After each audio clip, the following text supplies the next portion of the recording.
tal? Muy buenos días a todos los presentes. Estamos a punto de dar comienzo a esta conferencia titulada Hablemos de Salud Mental. Muchas gracias a todos los municipios que nos acompañan.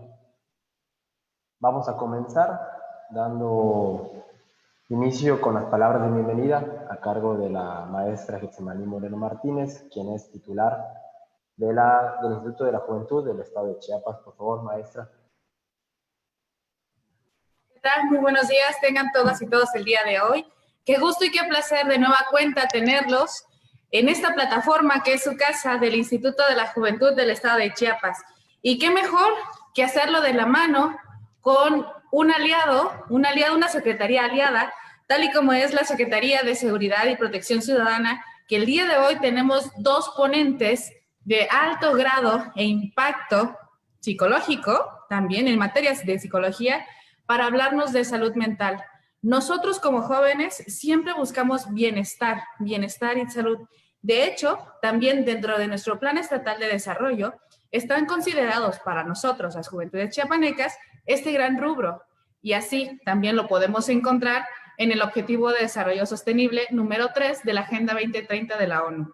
Y para ello, traemos al psicólogo Víctor Alonso Díaz Anza y a la psicóloga Catalina Mendoza Hernández para hablarnos de este gran tema, porque nosotros, cuando hablamos de salud, no solamente tenemos que hablar sobre la salud física, sino también la mental para que podamos tener el mejor desarrollo y el mejor bienestar para todas y todos.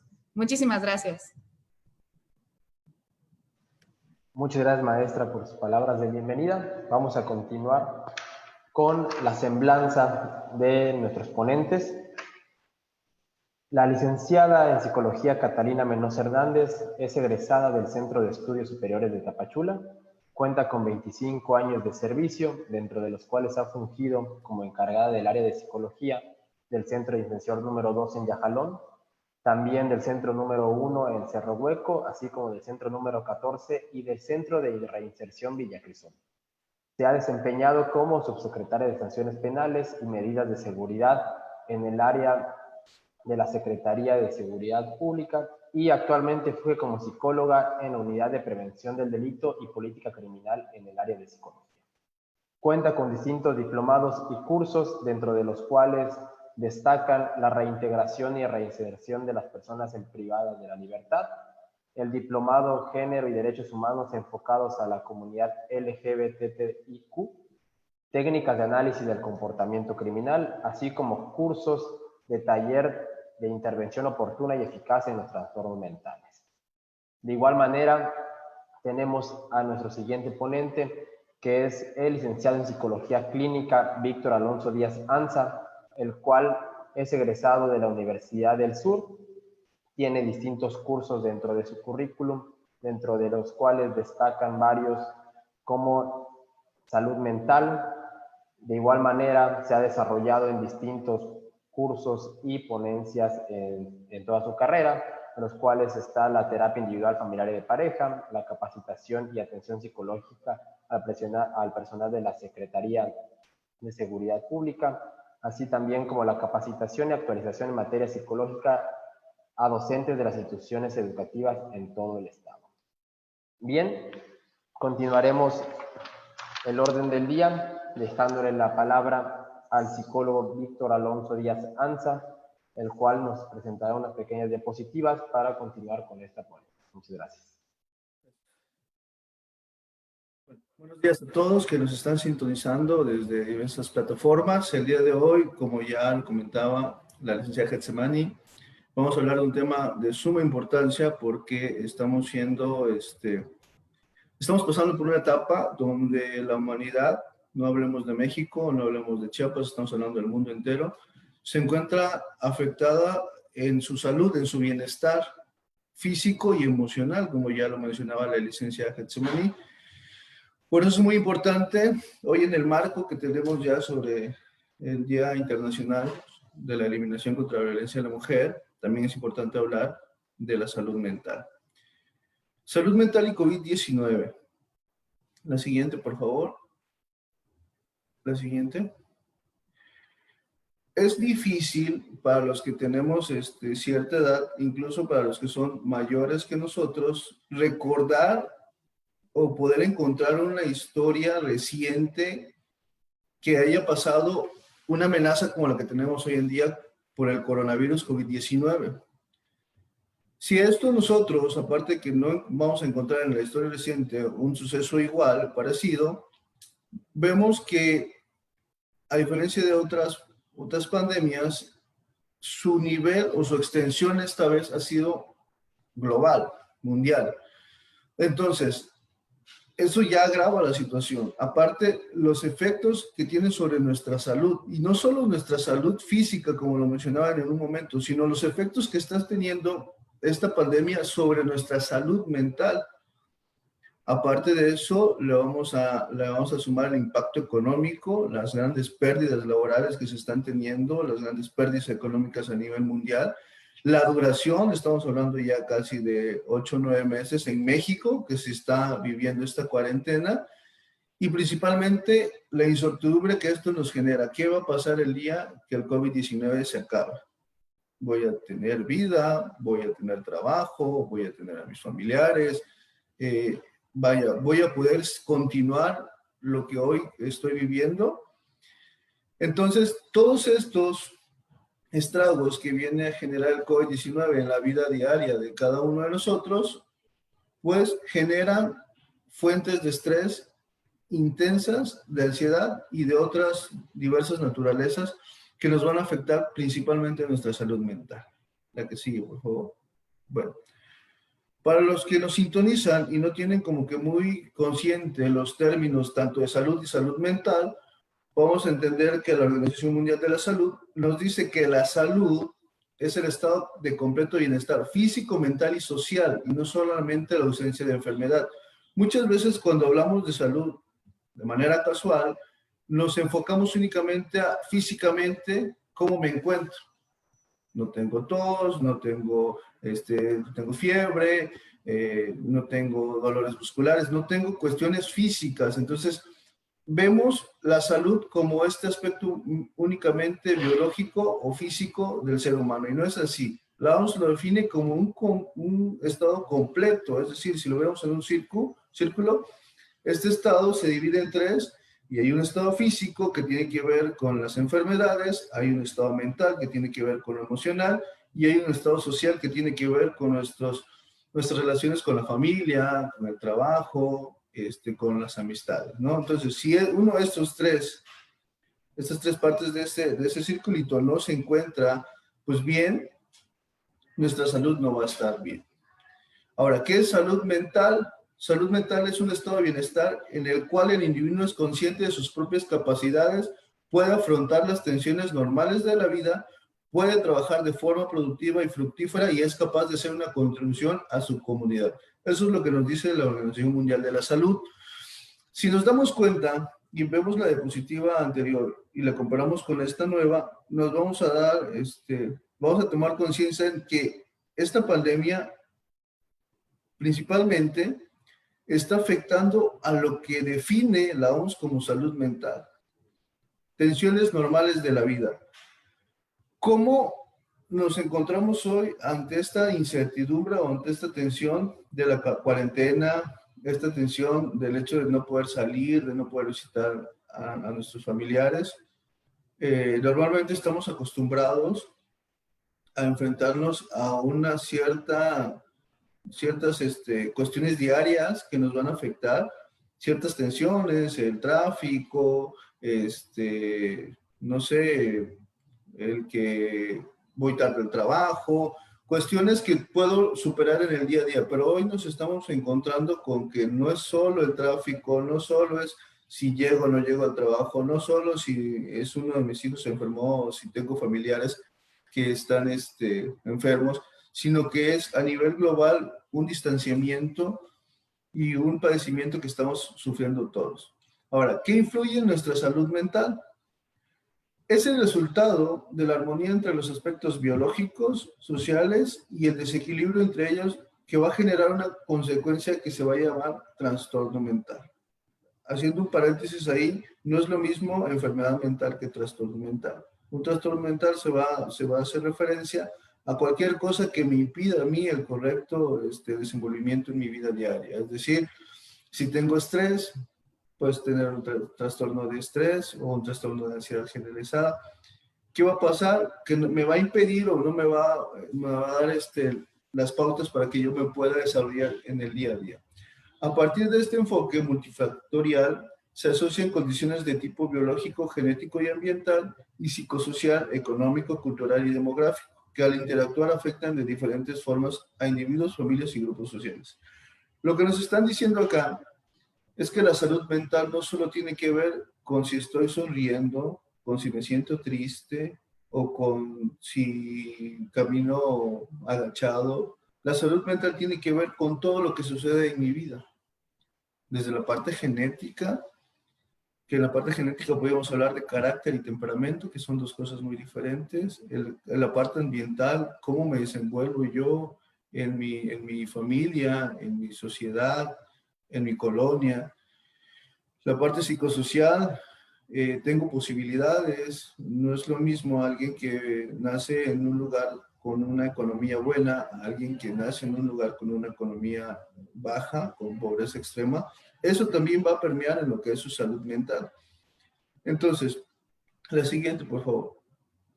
Todo esto, la que sigue, por favor, va a generar un choque entre lo que estamos viviendo y nuestra salud mental. Dice, una persona que se encuentra en un ambiente donde su conducta usual ya no conduce al resultado que solía ser predecible ni tiene efecto de control en ese ambiente, eleva el nivel de ansiedad agudo, constante o crónico, dependiendo de la situación. Todos los días nos encontramos con diversas tareas o desafíos que nos van a generar a nosotros un nivel de ansiedad. Por ejemplo, si tú sufres un accidente automovilístico, vas a generar una ansiedad aguda por el estrés al cual te estás sometiendo por ese evento que acaba de suceder. En el caso que ya vivimos en el 2017 con los temblores, nosotros empezamos a generar un estrés constante. A partir del evento que fue el temblor muy fuerte y todas las réplicas, nosotros empezamos a vivir en un estado de ansiedad constante. Pero aún así no se convertía en algo crónico. Hoy en día estamos enfrentándonos a esta ansiedad diaria de que tenemos que salir a trabajar, de que tenemos que salir con el temor a enfermarnos, con el temor a perder un familiar, y esto se ha vuelto algo crónico, y esa es la importancia de hablar de esta pandemia y de sus efectos en nuestra salud mental. Esta reacción humana afecta las funciones internas que controlan la conducta. Psicofisiológicamente, en cualquier epidemia es común que las personas se sientan estresadas y preocupadas. En cualquier epidemia, y principalmente en esta, que ya poníamos en contexto al principio, su duración, su mortalidad, su alcance y todos los estragos que está generando en el mundo, pues nos van a generar aún más estrés y aún más preocupación. La que sigue, por favor. Ok. ¿Cómo respondemos comúnmente los que estamos viviendo esta pandemia? O sea, a nivel global, no estoy hablando de los que se enfermaron de COVID-19, sino a los que nos estamos enfrentando a todo lo que implica el COVID-19. Primero, pues una respuesta común es el miedo a enfermarnos y a morir. Es un miedo latente que tenemos todos los que estamos viviendo esta normalidad o esta nueva normalidad con el COVID-19. Miedo a perder nuestro trabajo, hablábamos de la parte económica, hablamos de los desempleos, de la falta de el no poder realizar las mismas actividades que hacíamos antes. Entonces, todo esto está generando una crisis económica. Entonces, todo el mundo está teniendo miedo a perder hoy en día su empleo y eso también nos está estresando. Miedo a quedar socialmente excluidas, enviados a cuarentena. Normalmente, cuando platicábamos con personas en el área de psicología de la Secretaría de Seguridad Pública y hacíamos contención emocional, una de las cosas que más nos expresaban los pacientes es el hecho de que se sentían estigmatizados por haber salido positivo en COVID-19. ¿Qué significa? Estigmatizados, discriminados, vaya. La gente ya no quería marcarles, la gente ya no quería verlos, ya no quería saludarlos porque pensaban que ellos eran los portadores de esta desgracia y pues se sentían socialmente excluidas, ¿no? Vimos varios casos en redes sociales donde a enfermeros, a doctores les lanzaban cloro, los corrían de las vecindades de donde vivían. Entonces, este miedo a que si yo me enfermo me excluyan del lugar donde yo me encuentro también es algo que me va a generar estrés. Sentirse impotente al querer proteger a los seres queridos y miedo a perder a sus seres queridos debido al virus. Claro, por supuesto. Al ser un virus que no podemos ver, al ser un virus que es altamente transmisible, pues todos tenemos esta impotencia de decir, principalmente los que somos padres, ¿cómo puedo proteger a mis hijos? ¿No? ¿Cuántas veces nos quedamos con ese abrazo que no podemos darle a nuestros hijos porque venimos de la calle? ¿Cuántas veces alguno de nuestros hijos tuvo alguna sintomatología parecida y nosotros pensamos lo peor porque desafortunadamente no podemos protegerlos al 100% sobre lo que está pasando con este virus? Y principalmente también el miedo a perder a nuestros seres queridos, ¿no? En el caso de nuestros padres o nuestros familiares vulnerables, que sabemos que si se llegan a contagiar, muy probablemente puedan perder la vida. Entonces, todo esto nos está generando demasiado estrés.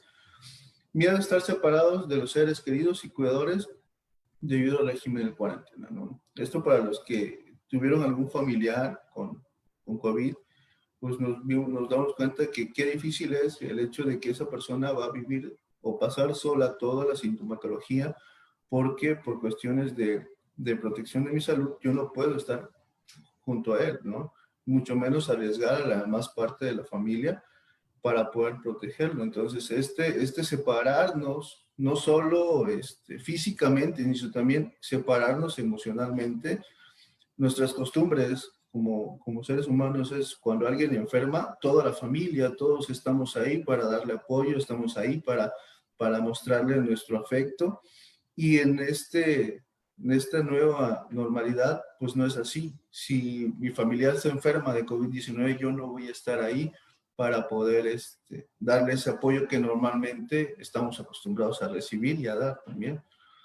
Entonces, también existe la sensación de desamparo, aburrimiento, soledad y depresión debido al aislamiento. ¿Qué quiere decir esto? Hoy en día estamos viendo a los jóvenes que, pues, a pesar de que toda esta tecnología, las redes sociales, los videojuegos, sí nos ayudan a entretenernos, sí son herramientas que nos generan un poquito de actividades dentro de casa, no van a ser lo suficiente como para que yo no me sienta aburrido o yo no me sienta solo. Entonces, aumentaron los niveles de depresión, aumentaron los niveles de estrés, precisamente por este aislamiento social. Miedo a revivir las experiencias de una epidemia anterior. Bueno, para las personas mayores, en el caso de lugares como Europa, que tuvieron la fiebre española, la peste negra, pues sí, es el hecho de volver a enfrentarte a una situación que tú ya conoces, que es de vida o muerte. Lo otro es también evitar acercarse a centros de salud. ¿Cuántos de nosotros no escuchamos comentarios como el hecho de que todas las personas que llegan al centro de salud donde están atendiendo el COVID-19 solo llegan a morir, ¿no? Y si yo llego me voy a contagiar? Entonces, todas estas respuestas y más que presentamos, pues son respuestas comunes que tú vas a enfrentar, que tú vas a vivir, que tú vas a sentir en tu día a día en esta nueva normalidad con el COVID-19. La que sigue, por favor. La diapositiva que sigue, por favor. Okay. Bueno, ¿cómo afecta el COVID-19 en la salud mental y en bienestar psicosocial? Hace un momento hablamos de todo lo que genera en mí, pero no solo lo hace a nivel individual, sino que lo hace a nivel comunidad y a nivel colectivo. Bueno, primero entendemos que la pandemia está causando ansiedad generalizada, pánico, sensación de impotencia e incertidumbre sobre el futuro en todos los que vivimos en el planeta Tierra. Es decir, son pocas los sectores que están que no tienen esta incertidumbre a qué va a venir el día de mañana. No sabemos si va a haber un rebrote, no sabemos si va a salir la vacuna, no sabemos si la economía se va a ir para arriba o se va a desplomar. Entonces, a nivel global está causando una ansiedad generalizada que no es bueno para nadie vivirlo. Dice, las personas con COVID-19 o que tienen seres queridos que enfermaron, se sienten afectadas por lo que ya comentábamos hace un momento. Somos estigmatizados por el hecho de haber contraído un virus que lo puede contraer cualquiera. Pero si hay alguien que no lo tiene o que no se ha contagiado, esta persona va a hacer todo lo posible para que no tenga contacto con nosotros o con las personas que ya tuvieron COVID-19. Las experiencias de estrés psicológico extremo amenazan los esfuerzos de prevención del COVID-19. Es decir, las personas no están actuando como podrían actuar si no estuvieran estresadas de la manera en que están. El estrés, la ansiedad, el miedo cambian mi comportamiento a un nivel de hacer cosas irracionales, ¿no? Hoy en día estamos viendo también una alza de fobias, el miedo a salir afuera, el miedo a quedarse en casa.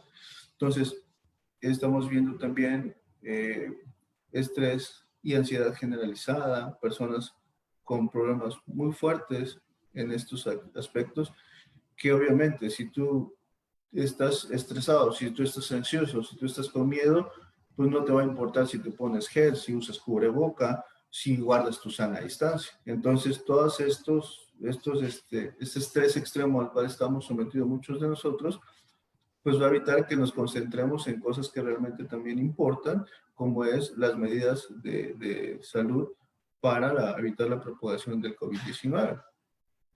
También es probable que el COVID-19 exacerbara las condiciones preexistentes de salud mental, y esa la vamos a ver en una diapositiva que viene todavía. La siguiente, por favor. Bueno, el impacto del COVID en la salud mental y el bienestar psicosocial. El distanciamiento físico puede debilitar los sistemas de apoyo social que probablemente afectan la salud mental de las personas y el bienestar psicosocial. Por ejemplo, una persona que sufre una adicción necesita un acompañamiento no solo profesional, sino también social, para que esta persona pueda sobrellevar todas las demandas que implica dejar de consumir alguna sustancia. Hoy en día, con el distanciamiento social, pues ese acompañamiento está prácticamente nulo. Entonces, estamos desamparando a muchas otras cuestiones por cuidar esta salud, por cuidar esta distancia, que también son muy importantes, ¿no? Y que se están viendo afectadas. Las personas que sufren la muerte de miembros de la familia no tienen la oportunidad de estar físicamente presentes en sus últimos momentos o de tener funerales de acuerdo con sus tradiciones familiares y culturales. Ya hablábamos hace un momento del hecho de que cuando alguien enferma por COVID-19, yo ya no puedo estar ahí dándole mi apoyo, mostrándole mi afecto y haciendo que él se sienta mejor para que tenga este ánimo de poder decir, voy a salir de esta enfermedad. Al contrario, se encuentra en una especie de abandono social. Pues lo mismo pasa a la hora de perder a un familiar. Entendemos que en este proceso de duelo, de cerrar ciclos, estos ritos, estas tradiciones que tenemos, nos ayudan a nivel psicológico a cerrar ciertos ciclos. Son muy importantes que nosotros los realicemos, porque es una especie de ritual que a mí me va a ayudar a despedirme de la persona que falleció. Al ver truncado esta tradición, pues muchas personas están viviendo el proceso de duelo de una manera diferente a la que tienen acostumbrados. Es decir, no se pudieron despedir de sus familiares. Muchos ni siquiera pudieron estar en sus últimos momentos. Entonces, esto va a generar en el proceso de duelo una afectación muy grande. Entonces, estamos viendo que también en esto está interviniendo el COVID y la pandemia. El impacto económico importante, incluida la pérdida de medios de vida, exacerba las adversidades sociales con impactos en la salud mental, el desarrollo cerebral, el alcohol y el consumo de otras sustancias. ¿Qué quiere decir esto? Hoy en día mucha gente está sin trabajo, sin recursos, sin este sustento necesario, básico, para poder vivir el día a día. Entonces, al encontrarse en estos, muchas personas con algunas adicciones recaen en las adicciones debido a esta incertidumbre, ¿no? También tenemos que hay mayor preocupación por la protección, en particular las mujeres y los niños en riesgo de violencia familiar. Anteriormente se vivía una cuestión de violencia familiar o se vive una cuestión de violencia intrafamiliar muy fuerte en las sociedades, pero estos roles familiares, esta interacción no era ni inmediatamente parecida a lo que es hoy en día. Hoy en día tenemos al esposo, a la esposa, a los hijos, conviviendo tiempos demasiado grandes con cuestiones de estrés, con cuestiones de ansiedad, donde todo esto va a generar una cuestión de tensión. Si nosotros vemos el ciclo de la violencia, pues vamos a ver que se va a acumular mayor tensión en un menor tiempo, y esto va a generar que exista más violencia tanto para los hijos como para las esposas, inclusive para los varones. Pero al estar tanto tiempo y al modificar este rol familiar, la violencia hoy en día se ha disparado muchísimo más de lo que venía siendo antes de la pandemia. Bueno, les comentaba que también la pandemia ha afectado los servicios de salud mental, que son muy importantes porque sin salud mental no hay salud. Primero, el acceso limitado a la atención de salud mental, mayor reducción a medida que la pandemia ha interrumpido los servicios en todo el mundo. Es decir, hoy en día una persona que tiene una crisis de ansiedad no puede ir a un psicólogo o no puede ir a un centro de salud porque por cuestiones de regulaciones no podemos atender a personas directamente. Todo tiene que ser vía telefónica. Y esto, aunque las redes sociales, las videoconferencias son una gran herramienta, pero no cumplen todo lo que se necesita para poder hacer una buena contención emocional. Entonces, en este aspecto también está disminuyendo lo que se puede hacer a nivel de salud mental por parte de las organizaciones gubernamentales y no gubernamentales.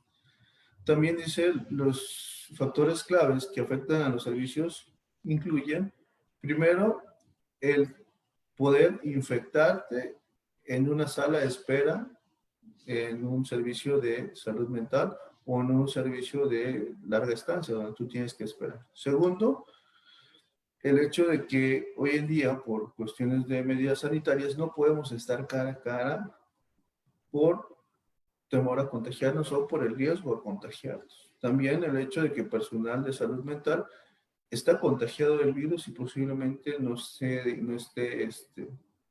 esté consciente de ello debido a la falta de pruebas o el hecho de que no podemos todos estarnos haciendo pruebas de COVID-19 constantemente. Y el último sería el miedo a salir por el mismo temor a contagiarse del COVID, no solo dentro del lugar de salud mental, sino también en el colectivo, sino también en la calle, al estar en contacto con otras personas. Esto va a influir a que yo no busque ayuda a nivel emocional y a nivel de salud mental, y va a generar también que exista muchísimo más estrés. La siguiente, por favor. Bueno, en cuanto a los servicios de la salud basados en la comunidad, lo que hablábamos como Alcohólicos Anónimos, como Alconcentra, pues desgraciadamente ellos no pueden reunirse durante todo este tiempo, no pueden reunirse, y ya habíamos hablado de la importancia que es el acompañamiento social en uno de estos casos. Las organizaciones que ofrecen protección y apoyo psicosocial a las personas con mayor riesgo son incapaces de hacerle frente a las crecientes necesidades y restricciones de movimiento. Muchas asociaciones hoy en día no pueden entregar los recursos que tienen debido a que hay protocolos de seguridad sanitaria en los cuales no pueden haber reuniones masivas. Entonces esto merma su impacto y al mermar ese impacto, pues obviamente las personas quedan desamparadas, ¿no? Los servicios de salud mental basados en la escuela se han visto gravemente afectados y no son capaces de proporcionar una atención adecuada utilizando métodos remotos. Es decir, la parte de la prevención, del contacto, del día a día, poder reunir a personas para capacitaciones, para que estén más informados sobre las diversas cuestiones que nos afectan en el día a día, pues no se pueden hacer debido a esta cuarentena y a estos protocolos de seguridad. ¿Sale? La siguiente, por favor. Bueno, aquí viene lo importante. A nivel social, grupal, ¿qué podemos hacer? Primero, debe privarse la acción comunitaria que refuerce la cohesión social, la solidaridad, que se reduzca la soledad y promueva el bienestar psicosocial. No, con esto tenemos que decir que vamos a romper las medidas de sanidad. Al contrario, vamos a buscar nuevas estrategias que nos permitan a nuestra colonia, a nuestra familia, a nuestra escuela, a nuestra área de trabajo, pues esta cohesión social por medio de grupos de chat, por medio de redes sociales, por medio de llamadas telefónicas, principalmente que se vea la solidaridad, no por el hecho o por el temor a que yo me vaya a contagiar, voy a abandonar a esas personas que necesitan de esta cohesión social, necesitan de este acompañamiento. Entonces, principalmente, reducir la soledad, porque muchos jóvenes y muchas personas que están en una depresión fuerte, al sentirse solos, pues toman decisiones que no deberían de tomar. Entonces, hay que generar esta cohesión social otra vez, adaptándolos a estas nuevas medidas que nos han propuesto pues, los especialistas en salud. El acceso al apoyo remoto debe ampliarse para cualquier necesidad de salud mental. Es muy importante que si tú tienes internet y hay alguna persona que no tiene internet, pues le puedes compartir también, ¿no? Aparte de que a nivel gubernamental es lo que se debería hacer, aumentar estos accesos remotos, también esta solidaridad, el hecho de que yo pueda compartirle a otros o pueda brindarle una herramienta para tener contacto con los demás, también sería muy importante.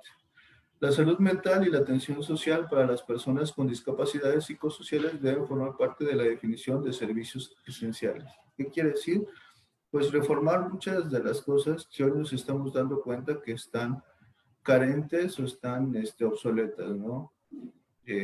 Darle prioridad a los grupos vulnerables, niños, niñas, mujeres y personas con alguna discapacidad para que tengan este acceso y que no sufran de estas ansiedades que nos genera la pandemia. Ayudar a otros con la técnica PPA, que es una técnica que vamos a practicar en un momento, que va a ayudar a que las personas puedan concentrarse en lo que están viviendo y no solo vivir, o no solo sentirse agobiados por todo lo que conlleva esta realidad en la cual estamos siendo pues, atacados constantemente por la pandemia. Para recuperarse bien, a menudo las personas necesitan sentir que tienen algo de control sobre sus vidas y eso es lo que hay que empezar a generar, ¿no? El hecho de que yo empiece a tomar control dentro de esta incertidumbre de las cosas que sí puedo controlar yo. La que sigue, por favor. La técnica PPA se llama así por sus siglas, que es para pensar y actuar, y es una técnica que nos va a ayudar a centrarnos en un solo problema, en una sola situación que estamos enfrentando y que nos va a ayudar a optimizar nuestras energías y nuestras herramientas para poder solucionar esta situación. Primero es parar. Hay que ayudar a la persona a hacer una pausa, es decir, vivimos en esta rapidez cotidiana, que el hecho de que yo tengo que solucionar todo, tengo que solucionar el dinero, solucionar la enfermedad, solucionar el transporte, solucionar el trabajo, solucionar todo, pero a veces en este agobio de necesidades o de urgencias, yo no me permito centrarme en una sola. Entonces, lo primero que tengo que hacer es pararme, hacer una pausa y considerar qué problema es el más urgente, el que ya necesita una solución. Una vez ubicando ese problema, usar los círculos de control para que pueda identificar y elegir qué puede hacer con ese problema que está, o esa urgencia que está decidiendo que es lo más importante. Después de que yo ya decidí cuál es, ya me tomé esa pausa, pensar una manera de generar estrategias para resolver este problema es preguntas generadoras. Preguntas generadoras como, ¿qué ha hecho en el pasado para superar problemas como este? Por ejemplo, muchas personas hoy en día se encuentran en el desafío de no encontrar un trabajo, pero no es la primera vez que han estado desempleados. Entonces, ¿qué hiciste o qué has hecho antes para encontrar un trabajo? ¿Cuáles son tus herramientas? ¿Cuáles son tus habilidades? ¿Y en qué otros sectores podrías desempeñarte a nivel laboral? ¿Qué ha intentado hacer? Es decir, hasta hoy en día para resolver esta situación, ¿qué has intentado hacer? ¿Qué te ha faltado por hacer? Si hay alguien que pueda ayudar a manejar este problema, alguien que ya haya vivido esta situación, alguien que tenga herramientas para poder sobrellevarlas. Y esta parte de comparar soluciones de otras personas. No significa que lo que le funcionó a él me vaya a funcionar a mí, pero sí tener este abanico de posibilidades que yo puedo implementar a la hora de solucionar algo. Y cómo se las ha arreglado. Una parte que tiene el hecho de que todos los días nos enfrentemos a situaciones desafiantes, es que nos va a generar resiliencia. ¿Qué es la resiliencia? Es esta parte humana que me ayuda a generar capacidades para resolver nuevos problemas.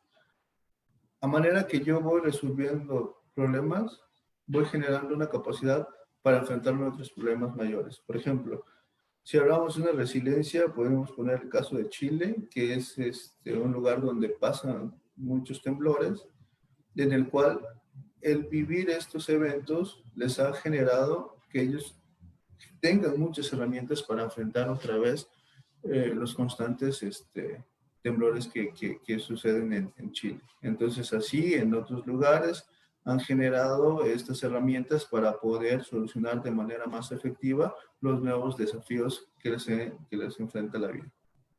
Y lo último es actuar.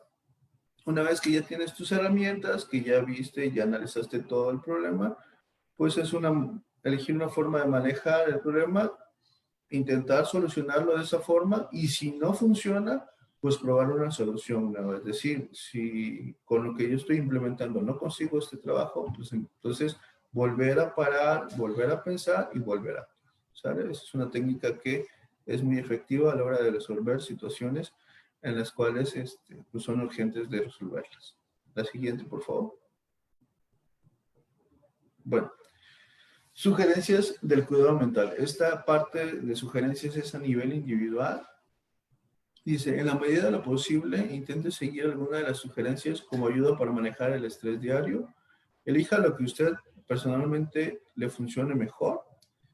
Y si no logra hacerlo durante ese día, sea amable contigo e intente nuevamente el día siguiente.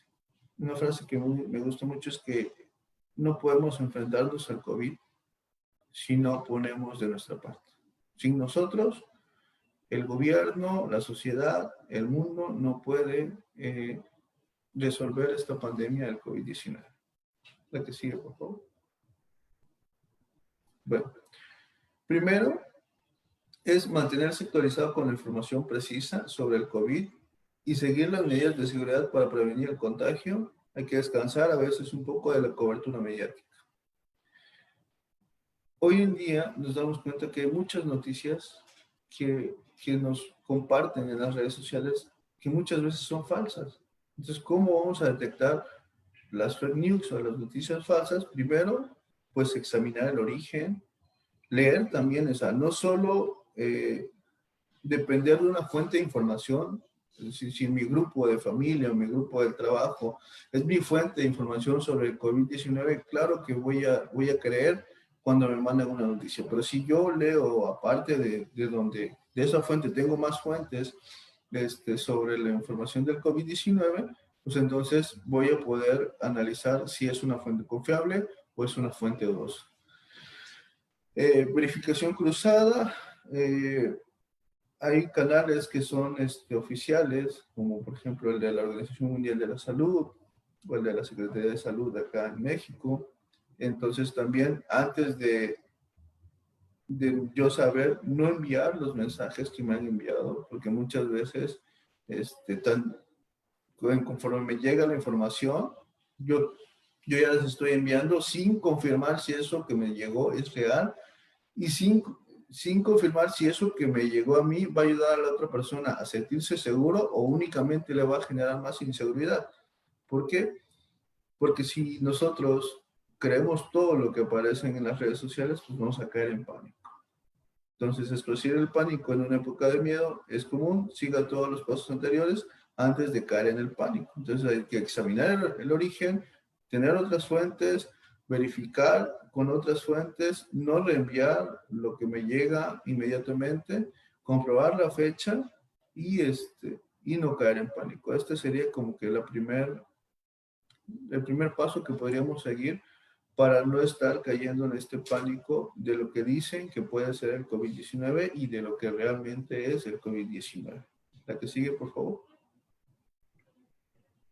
Bueno, de acá para adelante nos vamos a dar cuenta que los pasos a seguir o los pasos de cuidado no solo van a ser aplicables en esta pandemia, sino que van a ser aplicables en nuestra vida cotidiana, en el resto de nuestros días, porque son sugerencias que nos van a ayudar a mantener una buena salud mental. Primero, comer bien, dormir suficiente y hacer ejercicio físico todos los días. ¿Por qué comer bien? Hoy en día nos estamos dando cuenta que México es un país donde la mayoría de la población vulnerable se debe al sobrepeso. Entonces, cuestiones como la diabetes, como presión arterial, pues se ven afectadas con nuestra dieta diaria. Y si yo soy una persona vulnerable, pues obviamente mi estrés, mi ansiedad, mi impotencia va a aumentar, a diferencia si soy una persona sana. Entonces, comer bien va a afectar directamente a mi salud mental. Dormir suficiente también. Hoy en día nos damos cuenta que por este estrés estamos durmiendo mal, estamos durmiendo menos, entonces al final del día es un círculo vicioso que va a generar mayor insomnio, mayor estrés, mayor ansiedad, mayor insomnio, así hasta que llegue un punto de ser insostenible esta dinámica de sueño que estamos teniendo.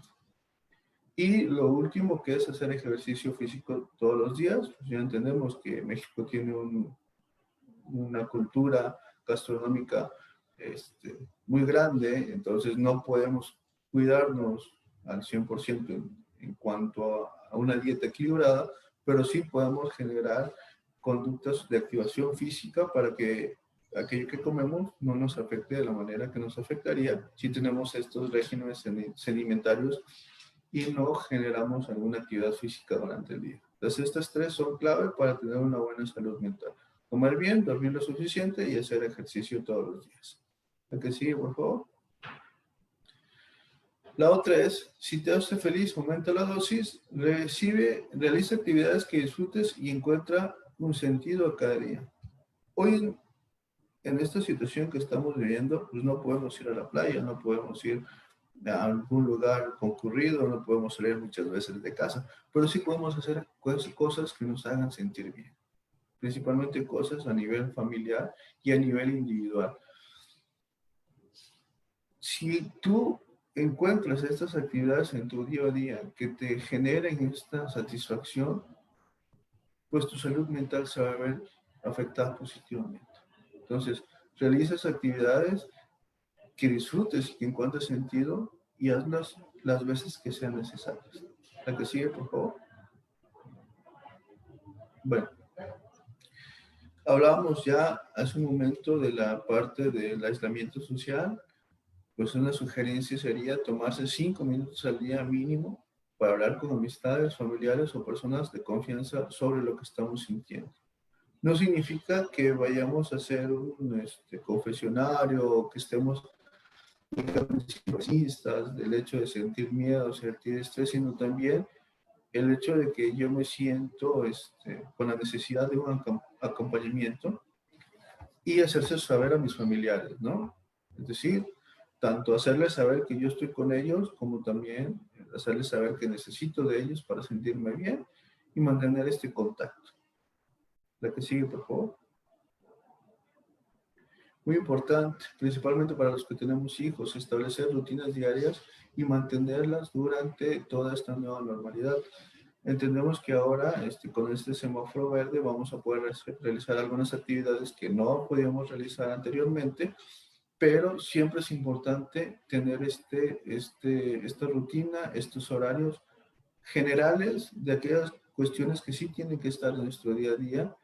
Y al hacerlo con los niños, pues les estamos enseñando a respetar reglas, les estamos enseñando a llevar una rutina diaria y a que no se estresen tanto por lo que están viviendo. Aparte que al meter un horario, vamos a meter actividades que se tienen que realizar durante el día, que posiblemente si no tenemos esta rutina, si no tenemos establecidas estas agendas, pues vamos a dejar pasar, ¿no? Por ejemplo, el cocinar juntos, un juego de mesa. Muchas veces lo dejamos de hacer simplemente porque no se nos viene a la mente o no se nos ocurre en el momento. Pero cuando ya tenemos un horario establecido semanal o diario o mensual de actividades que podemos realizar con nuestros hijos, pues les va a ayudar a ellos y también nos va a ayudar a nosotros como padres. La que sigue, por favor. Bueno, muy importante minimizar el uso de alcohol, cafeína, nicotina y cualquier droga que se esté utilizando por el hecho de que en sí las sustancias generan una reacción en mi organismo que no va a ser muy agradable en el estado emocional en el que nos encontramos, al estar estresados, al estar ansiosos, al estar con miedo. Cualquier droga que ingeramos va a potencializar todas estas emociones que estamos sintiendo. Al final del día puede generar que nosotros hagamos algo que no deberíamos de hacer. La que sigue, por favor. Bueno, hace un ratito hablábamos de un círculo de control, que es generar conciencia de aquello que está en mis manos, que yo puedo controlar, y de aquello que definitivamente yo no puedo controlar. Si aprendemos a desplazar esa responsabilidad de aquello que no está en mis manos, vamos a generar una liberación de tensión, una liberación de ansiedad, por el hecho de que me voy a concentrar mejor en lo que sí puedo hacer y no me voy a preocupar únicamente. Bueno, ¿qué puede estar dentro de mi control? ¿Cómo me relaciono con los demás? ¿Cómo respondo ante las situaciones que estoy viviendo? Eso sí puede estar dentro de mi control. ¿Tomo o no tomo medidas para prevenir el contagio? Nos pueden decir que estamos en semáforo verde, nos pueden decir que el COVID-19 ya no existe, pero al final del día está en mí decidir si continúo con estas medidas sanitarias, si continúo con esta sana distancia, si continúo con estas conductas o hábitos positivos en el cuidado de la salud, porque entendamos que el COVID-19 va a pasar, pero muchas otras enfermedades vienen y muchas otras enfermedades tienen estos métodos de contagio similares. Entonces, yo decido si tomo medidas o no para cuidar mi salud y cuidar la salud de los que me importan. ¿Y qué información le doy a otros? ¿Y qué información recibo? También es algo que puedo hacer en el hecho de que en mí está esa responsabilidad de no propagar el pánico, como decimos ya hace un momento, para que evitemos esta ansiedad en los demás. Esas son algunas de las cosas que yo puedo controlar. Este círculo de control no solo me va a ayudar en la pandemia, sino que también me va a ayudar en otras situaciones que yo voy a enfrentar en mi vida. ¿Y qué está fuera de mi control? Bueno, lo que está fuera de mi control es cómo responde el gobierno a la pandemia de COVID-19.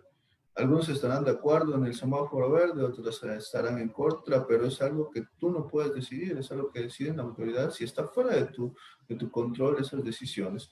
¿Cómo actúan los otros? Quizás algunas personas digan que no es necesario usar cubrebocas, que no es necesario el gel, que no es necesaria la sana distancia. Pues es el criterio de ellos, no es el criterio que tú tengas que tomar porque ellos actúan así. Entonces tú no controlas cómo van a actuar los demás.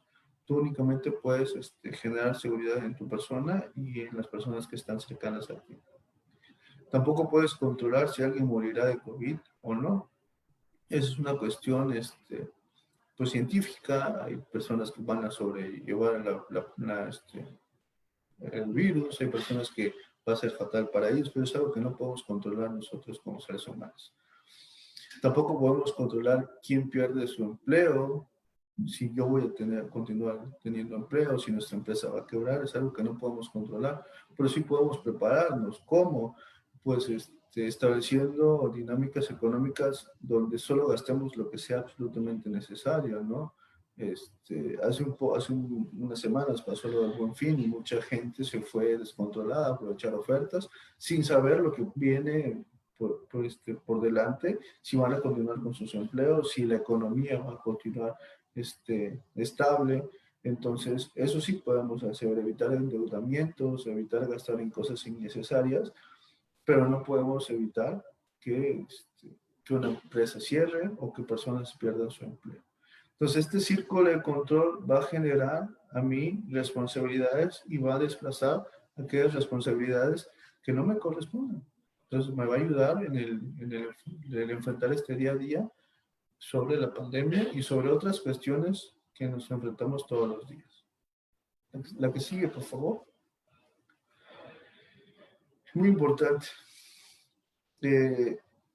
Muchas veces en estas medidas de sanidad nos hablaban de la sana distancia, nos hablaban del uso de cubrebocas, del uso de gel, nos hablaban de muchas cosas que a nivel física sí nos ayudan, pero no necesariamente a nivel emocional.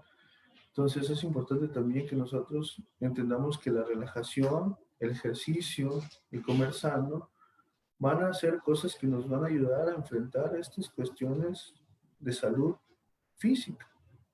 Si yo me siento bien, mis defensas van a estar bien. Si yo me siento bien, si mi cuerpo está bien cuidado, yo voy a poder enfrentar estas demandas físicas, estas enfermedades de mejor manera al hecho de que yo no esté bien emocionalmente hablando.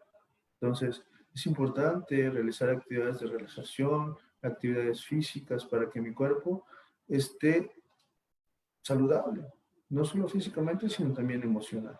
La que sigue, ya para cerrar. Bueno, es una imagen que me gustó mucho. Me quedo en casa, gracias a papi y a todos los policías por ayudarnos, y no solo los policías, los doctores, la persona de servicio público, de transporte, y todas aquellas personas que hacen actividades básicas para que nuestra economía siga funcionando, ¿no? Agricultores.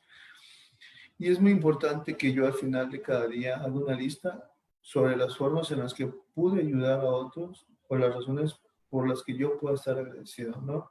Hoy en día yo estoy agradecido con la persona que me trajo hasta acá, donde estoy impartiendo esta ponencia. Estoy agradecido con las personas que me ayudaron a sobrellevar alguna enfermedad. Entonces, siempre hay que hacer una lista de las cosas por qué hay que estar agradecidos, porque si estamos agradecidos, significa que pasó algo positivo en mi vida, y si yo reconozco que hay cosas buenas en mi vida, me voy a sentir feliz y voy a poder reconocer que no todo es malo en esto del COVID-19, ¿no? Y al final del día también hay que ser solidarios y ayudar a otras personas en la manera en la que yo pueda ayudarlos sin poner en riesgo mi salud.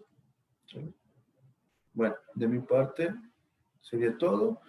Recordarle que nuestra comisaria general, la licenciada Gabriela Socorro Cepeda Soto, está pues a las órdenes, está trabajando arduamente.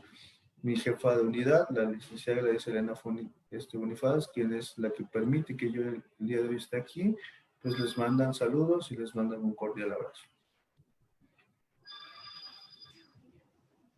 Agradecemos a nuestro ponente, al licenciado Víctor Alonso Díaz Anza, por tan importante ponencia. Muchas gracias, psicólogo. Estuvo bastante completa toda la semblanza que nos dio. Ahora continuamos con la presentación de nuestra siguiente ponente, la licenciada en psicología Catalina Mendoza Hernández. Adelante, psicóloga, por favor. Sí, buenos días a todos y a todas.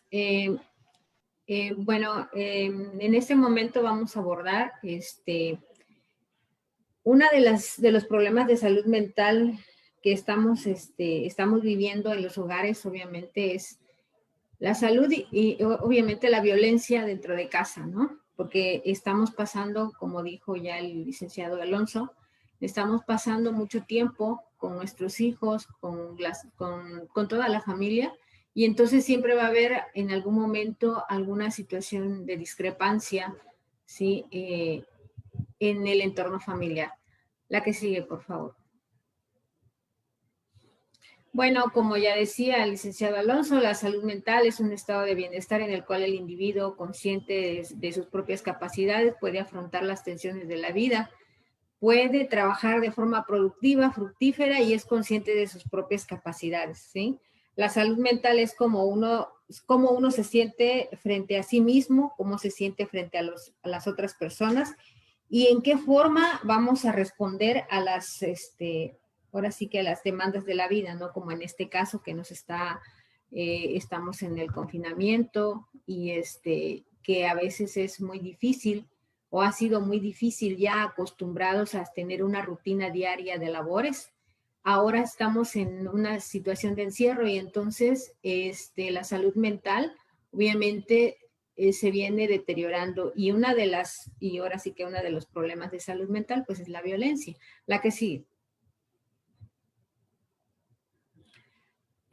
La violencia, según la OMS, es el uso deliberado de la fuerza física o el poder, ya sea en grado de amenaza o efectivo contra uno mismo, otra persona o un grupo o comunidad que cause o tenga muchas probabilidades de causar lesión, muerte, daños psicológicos y trastornos del desarrollo o privaciones. Pues, como bien dicen, ¿no? Es causar el daño físico hacia otras personas. ¿La que sigue? Pues la violencia interpersonal, ahora vamos a ver los tipos de violencia, que son los actos violentos contra un individuo o un pequeño grupo de individuos, comprende la violencia juvenil, la violencia contra la pareja, otras formas de violencia familiar como los maltratos de niños, ancianos, las violaciones y las agresiones sexuales por parte de extraños y la violencia en torno a institucionales como las escuelas, los lugares de trabajo, los hogares de ancianos o los centros penitenciarios. Además de estas, ahora sí que la violencia interpersonal también existe una amplia gama como el comportamiento que dijimos de la violencia física, la sexual, la psíquica y obviamente también la privación y el abandono es parte de la violencia. La que sigue, por favor. Ok, la violencia autoinfligida es el exceso de la fuerza física o mental que ejerce las personas sobre sí mismos. Se puede realizar cortes en brazos, piernas, golpear la cabeza contra superficies duras de manera repetida. Incluyen pensamientos suicidas e intentos de suicidio. Y obviamente el suicidio consumado. Es frecuente que las personas que llevan a cabo este tipo de violencia estén pasando por situaciones altamente estresantes y de dolor emocional. Este tipo de violencia se da más en jóvenes, adolescentes, por ejemplo, en esta situación del COVID-19 que estamos en confinamiento, bueno, pues los estresores son muy altos, acostumbrados, como dije anteriormente, a tener una vida activa. Ahora ellos pues también pasan dentro de casa mucho tiempo y además de las situaciones como adolescentes que tienen que enfrentar, también pues da pauta a esto y si hablamos de dolor emocional, estamos viendo que también han habido casos de abuso sexual, entonces esto provoca este dolor emocional que en algunas veces los jóvenes lo van a a gestionar mediante el abuso de sustancias, o también en los cortes que se hacen, como por ejemplo el cutting, o los intentos de suicidio. La que sigue. En los tipos de violencia, según la naturaleza del acto, pues la física sabemos que esta no es accidental y es el uso de la fuerza o algún tipo de sustancia u objeto que puedan provocar lesiones, ya sea internas o externas, o ambas. La violencia verbal, que son ataques con palabras destinadas a amedrentar y denigrar, maltratar a la víctima con el objeto de causar daño a corto o a largo plazo. La violencia psicológica es que cualquier acto u omisión que dañe la estabilidad psicológica, que pueda consistir en negligencia, en abandono, en descuido, en celotipia, en insultos, humillaciones, devaluación, marginación, infidelidad, comparaciones destructivas, rechazo, restricción de la autodeterminación y amenazas, las cuales conllevan a la víctima a la depresión, al aislamiento y a la devaluación de su autoestima e incluso al suicidio. En este tipo de violencia son las que más estamos viviendo actualmente, ¿no? Entonces, a veces no golpeamos, pero sí decimos cosas que hieren a los jóvenes, a los niños, a las personas más vulnerables, ¿sí? Entonces, a veces comparándolas con los demás, las demás personas como los hermanos, ¿sí? O entre hermanos.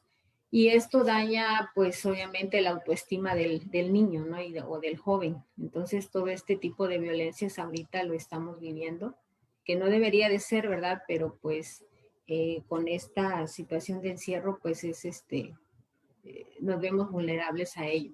La que sigue, por favor.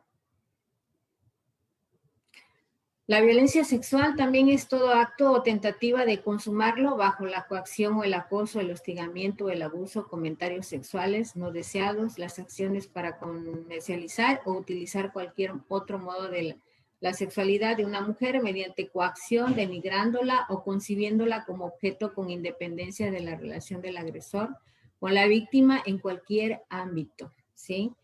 La violencia sexual obviamente no es solamente la violación, sino también es el acoso, los micromachismos, ¿sí? No necesariamente tiene que haber un contacto físico para que sea una violencia sexual. La violencia económica es toda acción u omisión del agresor que afecta a la supervivencia económica de la víctima, se manifiesta a través de las limitaciones encaminadas a controlar los recursos económicos o el ingreso de sus percepciones económicas. La violencia patrimonial también es un acto o omisión que afecta a la supervivencia de la víctima y se manifiesta en la transformación, la sustracción y la destrucción y la retención de distracción de objetos, de sustracción de objetos, documentos personales, bienes, valores patrimoniales o recursos económicos destinados a satisfacer sus necesidades y que pueden abarcar los daños o los bienes del bien común o los propios de la víctima. Bueno, la económica es restringir el gasto hacia al hogar, ¿sí? O negarlo. También, y la violencia patrimonial es obviamente los daños que puedan hacer o a propósito hacerles a los bienes patrimoniales que tenemos, o esconder el uso de títulos de propiedad, o también los documentos personales de la pareja. La que sigue. La violencia de género es otro acto de violencia basado en la pertenencia al sexo femenino que tenga o pueda tener como resultado un daño, sufrimiento físico, sexual o psicológico para la mujer, inclusive las amenazas de tales actos, la coacción o la privación arbitraria de la libertad, tanto si se produce en la vida pública o privada, ¿sí? El daño que causa la violencia va mucho más allá de lo físico. La violencia provoca depresión, ansiedad y otros trastornos de salud mental. Y obviamente, pues a veces conducen hasta los intentos de suicidio, pues y el suicidio. La que sigue. Bueno, ¿y cómo nos afecta la violencia a la salud mental? Pues la víctima de violencias a menudo tratan de hacer frente a sus experiencias traumáticas, canalizándolas a comportamientos de riesgo, ¿sí? Como el consumir tabaco, el consumir alcohol, drogas, prácticas sexuales de riesgo, y de ahí vamos a ver que en estas prácticas sexuales de riesgo, pues surgen enfermedades como de transmisión sexual, como el VIH-Sida. La baja autoestima, los síntomas físicos, ¿sí? Los problemas de salud. En el caso de los niños y adolescentes está el abandono del hogar, las conductas disruptivas, volviéndose rebeldes o agresivos, pobre rendimiento académico, trastorno del estrés postraumático, trastorno, somatización, ¿sí? Enfermedades de tipo somáticas como la colitis, la gastritis, el vitiligo, ¿sí? Genera culpa, genera aislamiento y obviamente intentos de suicidio y suicidio. En este sentido, también la violencia puede provocar una muerte temprana o una mala salud durante toda la vida. O sea, siempre estamos enfermos, estas personas que sufren este tipo de violencia, cualquiera de ellas, pues es eso, ¿no? El que siempre se encuentran enfermos o si ejercen una violencia física, obviamente siempre van a tener algún problema de fractura, de golpes, de cicatrices físicos. La que sigue, por favor. Y bueno, ¿cómo se genera la violencia? Bueno, en el medio familiar, obviamente, ¿sí? Desde que estamos pequeños, aprendemos todo lo que está a nuestro alrededor, ¿sí? Desde que estamos chicos, aprendemos cómo nuestros padres, nuestros tíos y la sociedad en general, vemos cómo vamos aprendiendo esa violencia, cómo vamos gestionando nuestras emociones, de qué manera las vamos a canalizar, ¿no? Entonces, a veces es por actos violentos, el poco control de impulsos. No dejarse, a veces cuando nosotros estamos chicos, siempre nos dicen, no te dejes, el no dejarse. En la escuela, si te pegan, pégale, no te dejes, ¿sí? Esto implica priorizar el enfrentamiento sobre el diálogo, ¿sí? No aprendemos a gestionar nuestras emociones, a negociar de manera pacífica, tranquila, la situación de algún problema que tenemos de relaciones interpersonales con alguien, ¿sí? La violencia no puede considerarse como algo natural e inherente a la condición humana. Esta no es ni innata ni natural al ser humano. Es una conducta aprendida, por lo tanto, la violencia se aprende. No se nos enseña a enfrentar nuestros temores e inseguridades, sino a huir golpeando, atacando, ¿sí? El hombre, por ejemplo, en el caso del varón, el hombre que se rehúsa a pelear y a enfrentar, que no es brusco o dominante, es miedoso o cobarde, o le dicen que es poco hombre, y también es sujeto de abuso a otros hombres, por otros hombres. Esto quiere decir que si la persona, si el varón, no responde a la agresión que le están incitando, obviamente no es un hombre, es un poco hombre y es cobarde. Entonces, como dije anteriormente, pues es objeto de abuso por otros varones, ¿sí? Dentro de los varones, por ejemplo, se les niega el miedo a sentir tristeza, alegría, afecto, y en cambio se les permite el enojo y se les reconoce como una característica esencial en el varón, ¿sí? El enojo se manifiesta como un mecanismo de control y de dominio, justificando cualquier manifestación de violencia, y entonces se naturaliza la violencia, ¿sí? El varón debe de ser rudo, reacio, valiente, y dentro de eso valiente, pues tiene que ser agresivo, ¿no? Entonces responder con agresión, ¿sí? Y entonces se les permite o más bien dicho, no se les permite, ¿sí? El que exterioricen su miedo, su tristeza, su alegría, porque son emociones que vulneran la masculinidad del varón. La que sigue, por favor.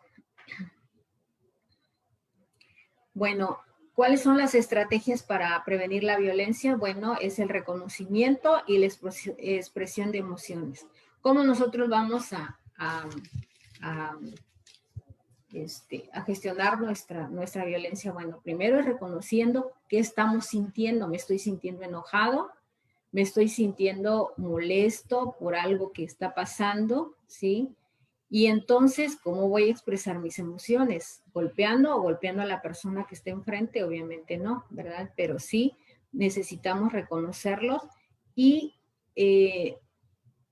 obviamente, si en algún momento no podemos gestionar esta violencia y siempre estamos agrediendo tanto física, psicológica o verbalmente a alguien, bueno, si nosotros ya nos dimos cuenta de eso, entonces vamos a pedir ayuda. Reconociendo y aceptando nuestra propia vulnerabilidad, que si en algún momento transgredimos el respeto hacia la otra persona y sobre todo si podemos llegar pues al asesinato, ¿no? Dentro de la violencia, obviamente se puede llegar al asesinato de la otra persona.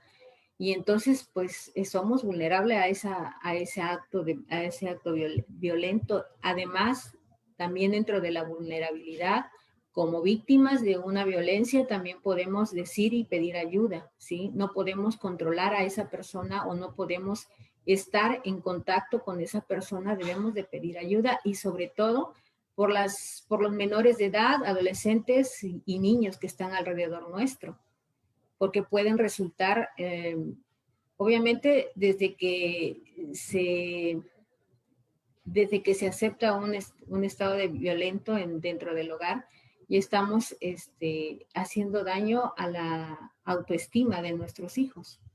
Y obviamente la situación física, ¿sí? Y psicológica del menor. También aprender métodos no violentos para resolver los conflictos, ¿sí? El dialogar cuando no estamos enojados, ¿sí? Puede ser la mejor forma de resolver nuestros conflictos. Modificar las actitudes y normas sociales que fomenten la violencia, que no fomenten la violencia y la discriminación, ¿sí? Y también la empatía, ¿sí? Es un método también no violento para resolver los conflictos. También el ponerme en el lugar del otro.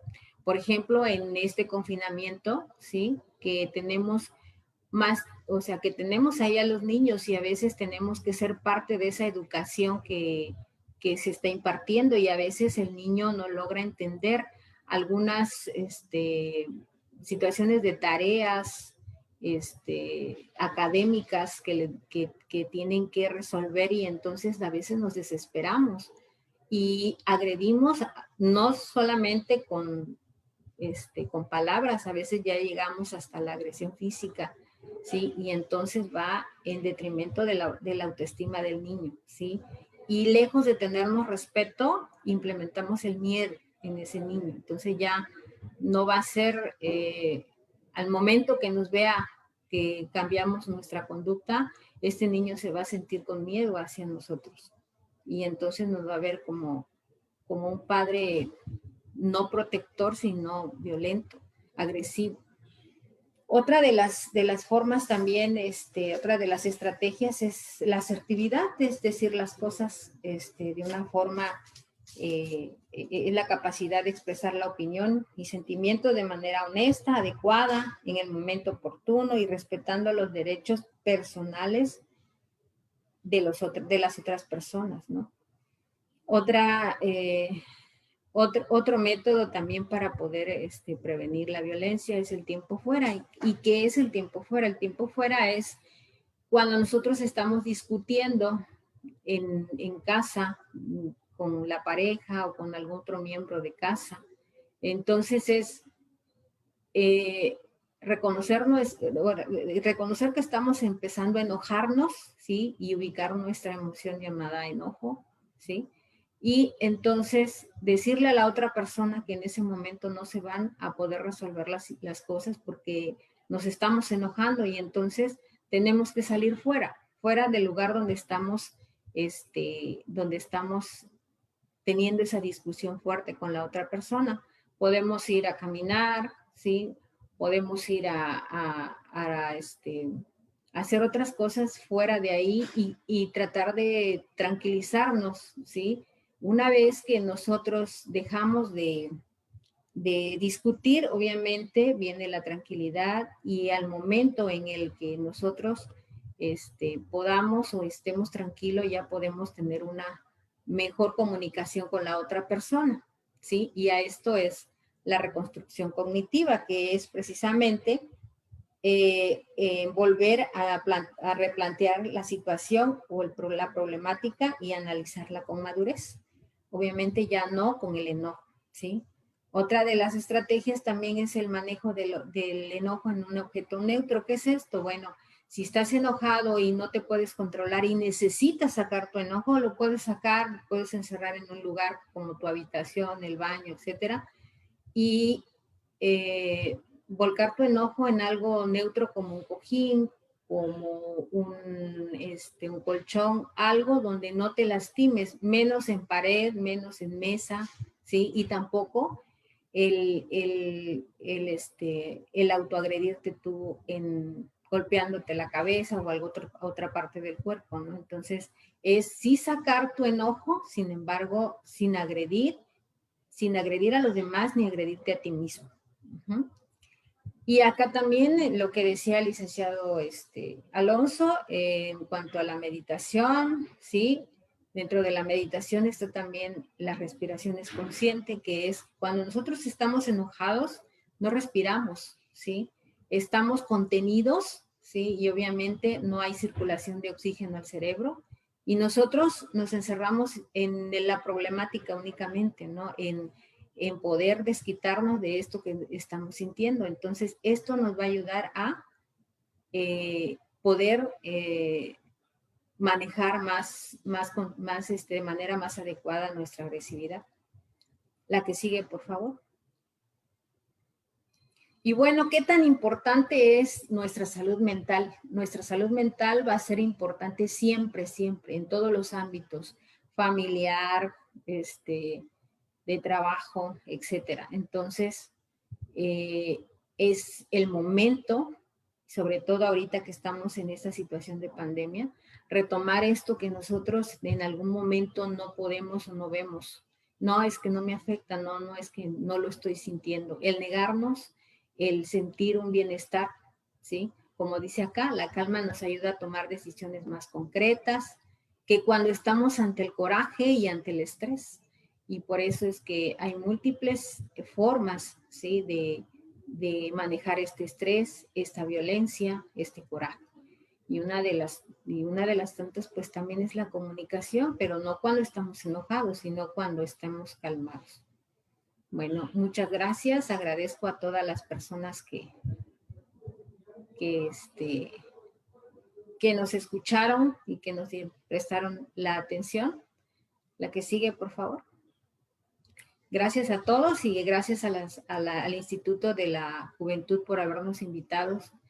Y bueno, un cordial saludo de parte de nuestras autoridades, de la licenciada Gabriela Cepeda Soto, de la comisaria Gladys Elena Bonifaz Cordero. Y tenemos acá los teléfonos de la Secretaría y las extensiones donde pueden comunicarse para poder tener, si necesitas, ¿sí?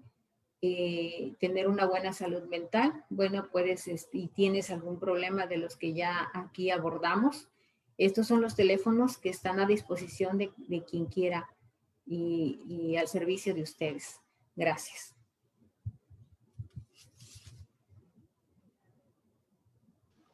Muchas gracias a nuestra segunda ponente, a la psicóloga Catalina Mendoza Hernández. Muchas gracias por su importante ponencia. Vamos a continuar en el orden del día con una pequeña interacción de preguntas y respuestas de alguna persona dentro del público, ya sea a través de la plataforma de Zoom o de la plataforma de Facebook, quiere preguntarle algo a nuestros dos ponentes, favor de escribirlo, y aquí lo leo yo, y ya se lo pasamos a cualquiera de nuestros dos psicólogos. Esperamos unos minutitos para ver si alguien pregunta algo.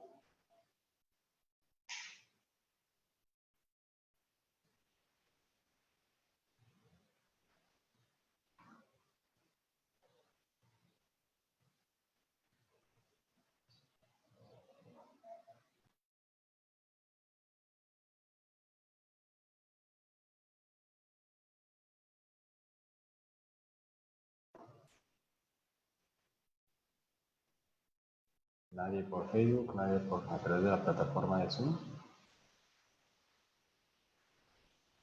Quedó muy claro y bastante amplio todo. Recordemos que esta importante ponencia, más en estos tiempos de pandemia, tenemos que reforzar mucho la salud mental y la tranquilidad de todos nosotros. Por eso se llevan a cabo esta serie de conferencias a través del Instituto de la Juventud y también con el apoyo de la Secretaría de Seguridad y Protección Ciudadana. Muchas gracias a los ponentes de esta secretaría. Excelentes aliados del Instituto de la Juventud. Bueno, continuaremos con la toma de la fotografía oficial. Pedimos a todos nuestros compañeros si nos pueden apoyar con prender sus cámaras para tomar la fotografía. Bien. Listo. A cuenta de 3. 1. ¿Está listo? Conectando ya todos. Listo. 1, 2, 3. Listo. Muchas gracias a nuestros ponentes, a todos los participantes de parte del Instituto de la Juventud. Ha sido todo. Nos vemos en la siguiente conferencia. Muchas gracias.